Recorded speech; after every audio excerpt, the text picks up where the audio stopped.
How's it going, guys? I hope you guys are on a great week. So I'm back today with another video, and today I want to talk about Star Wars Outlaws. This is a new IP developed by Massive Entertainment and published by Ubisoft. Massive Entertainment are a Swedish development team best known for games like The Division and The Division 2, and they are also currently developing Avatar: Frontiers of Pandora. Star Wars Outlaws is set for release in 2024, and it is coming to next-gen consoles. So PlayStation 5, Xbox Series X and S, and PC. We got to see 10 minutes of gameplay and a first proper look at the game at the Ubisoft Forward event, and I've got to say it looks absolutely fantastic. Star Wars Outlaws looks and sounds like Red Dead Redemption, but in space, and I am completely sold. And I want to go through today and talk about the ways in which it is similar to Red Dead Redemption and why I'm so interested, and pretty much everything that we know about the game from all the articles I've read, all the interviews I've watched, and so on. So let's talk about Star Wars Outlaws. Well, firstly, you play as an outlaw. The developers are calling it a true scoundrel adventure. The main protagonist is Kay Vess, a rookie petty thief or scoundrel looking for the next big break or heist. Finally, it is so refreshing that we're actually getting to not play as a Jedi or a stormtrooper. I will admit there have been some great Star Wars games in the last years, particularly games like Star Wars Jedi Fallen Order and obviously Jedi Survivor most recently, and I've really enjoyed them. But for quite a while I've been looking for something a little bit different from Star Wars, and Star Wars Outlaws looks like it's going to fit that bill.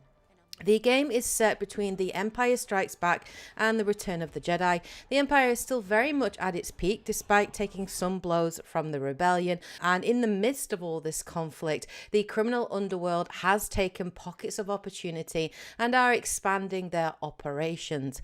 Kay finds herself navigating the criminal underworld, taking jobs and looking for that next big heist. She becomes caught up in the middle of a turf war between different criminal groups, including the Hook Clan, Pike Syndicate, and Ashiga Clan. Kay is a resourceful underdog. Combat in Outlaws looks scrappy, it looks fun, and Kay can choose to either employ stealth, get into fistfights, and of course she has her own blaster, which has different modes for different circumstances. In the gameplay demo, we actually saw 3 firing modes, which were stun, focus, and blaster, a grapple hook to get out of some pretty sticky situations, and a speeder. We also got to see a pretty cool chase scene on the speeder, and you can even do what look like takedowns, very similar to Red Dead Redemption's Deadeye mechanic in that game. And yeah, it just looked absolutely awesome. Kay also has her trusty companion Nyx, who is a Markal, a rare and exotic creature who Kay has a very close bond with, having grown up with Nyx for most of her life. Nyx is effectively family for Kay. Nyx is, of course, incredibly cute, but also extremely helpful. He or she, we don't really know the gender of Nyx at the moment, can help with puzzles, discover secrets, and can also be used to attack and distract guards, pull levers, and even fetch weapons that Kay can use in the middle of a fight. So the outlaw fantasy is something that I've always wanted in the Star Wars lore. I really enjoyed the Disney Plus show Andor, and the idea of being able to play as an outlaw and work with the criminal underworld and do heists sounds incredibly cool and incredibly fun. And of course you are going to have companions and alliances that Kay will make throughout the game. So Kay of course will have fixers that we can work with for jobs and choose to make alliances with certain underworld factions. We did see a robotic companion who apparently is called ND5, and ND5 is a BX commando built by the Separatists in the Clone Wars and is pretty battle hardened. ND5 serves as an enforcer drone for the underworld and has actually partnered with Kay to pull off a big high risk job.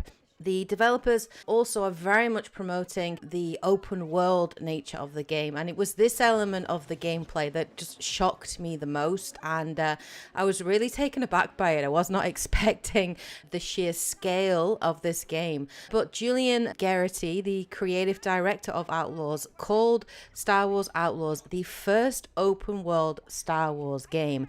And now I'm not sure that this claim is entirely accurate, as you may actually say that Jedi Survivor in many ways is an open world game, but I think his reference to it being the first open world Star Wars game is more of a reference to how seamless the exploration is from ground side on planet up into space.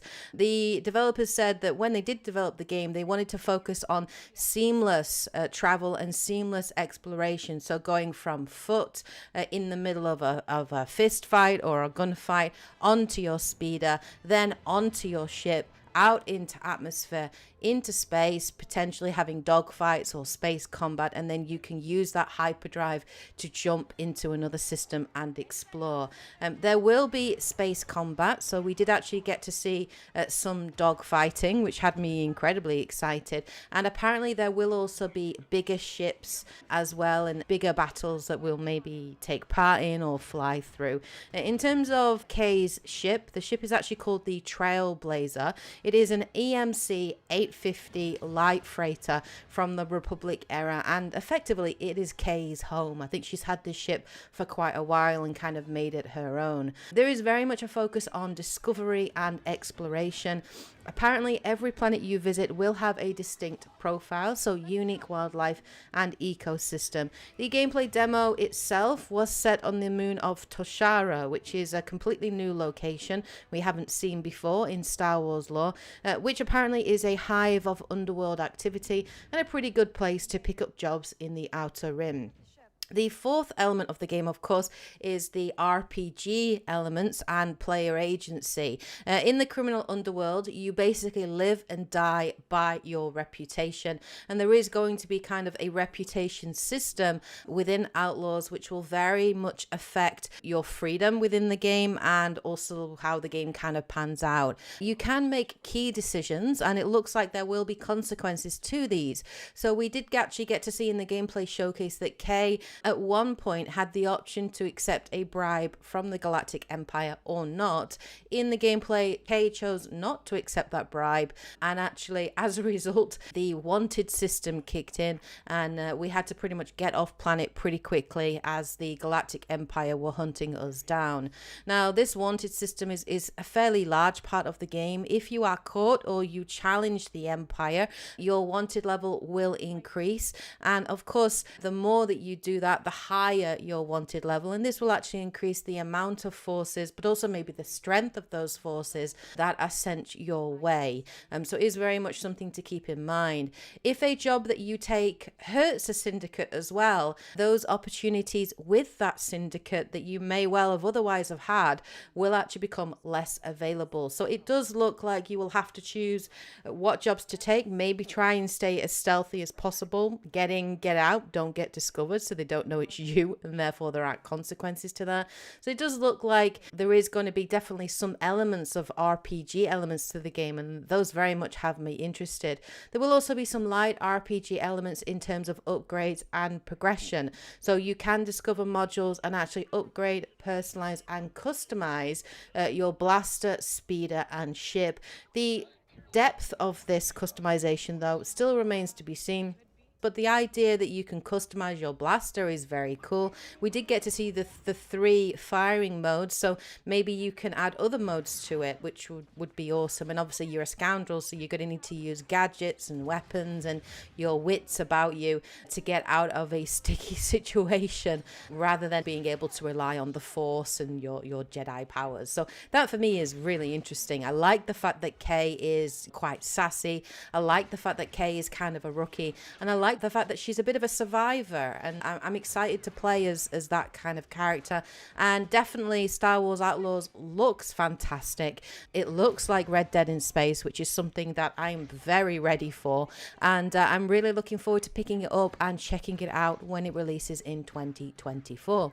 So what are your thoughts on Star Wars Outlaws? What did you think of the trailer reveal, of the gameplay reveal? Please do share your thoughts in the comment section below. Let me know what you guys think of the game, and we'll get a discussion going. But yeah, hope you guys enjoyed this video. Do make sure you do support by liking the video, subscribing if you haven't done so, and please do hit that bell notification so that you get updates on when new content drops. The next video I probably will be working on is my Starfield video. I have quite a bit of research I want to do for it, and then I will be doing a video on Starfield. And then yesterday we did also record our monthly podcast, and we actually had an Edge with us this time. So there were 4 of us in the podcast, and it was a really fun, really good discussion about the Summer Game Fest, but also kind of a mid-year reflection on 2023. And we talked about some of the best games we played, some of the worst games, and what our thoughts were on the year so far. So do look out for that as well. That will be dropping probably in the next few days at some point, if I can get some time to cut that together and edit it together. Anyway, thank you so much for watching. I appreciate all the support. Have a great week, everybody. Take care. And as always, happy gaming. Bye, guys. I should go.